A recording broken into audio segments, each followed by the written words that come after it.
วันที่10กรกฎาคมแขนงสาพันธ์แม่หญิงกองพันใหญ่279ได้จัดตั้งซองแสงเวียงงานหอบด้านประจำเดือนกรกฎาคมและวางทิศทางแผนการในต่อหน้าโดยการเป็นประธานของสหายพันโทนางสุขสวรรค์เทพพรหัวหน้าแขนงสาพันธ์แม่หญิงกองพันใหญ่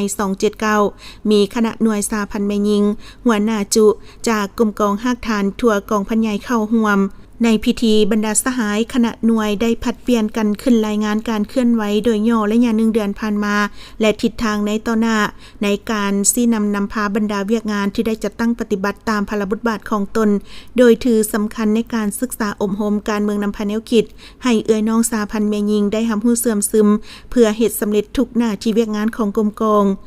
สหายพันโทนางสุขสวรรค์เทพพรได้ตีราคาสูง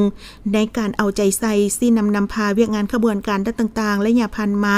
ของกรมกองพร้อมทั้งเน้นหนักให้เอาใจใส่ศึกษาอบรมการเมืองนำพาแนวคิดให้เอื้อน้องสาพันธ์แม่หญิงในหน่วยของตนอย่างเป็นปกติปฏิบัติระเบียบในการนุ่งถือและข้อกำหนดกฎระเบียบของสาพันธ์แม่หญิงกองทัพก็คือของกรมกองวางออกอย่างเข้มงวดมีแบบแผนวิธีเฮ็ดเวียกที่ดีรักษาความสามัคคีภายในให้แน่แน่นยกสูงสติต่อการจะตั้งและพร้อมกันเฮ็ดสำเร็จเวียกงานตามการจะตั้งคันเทิงมอบหมายให้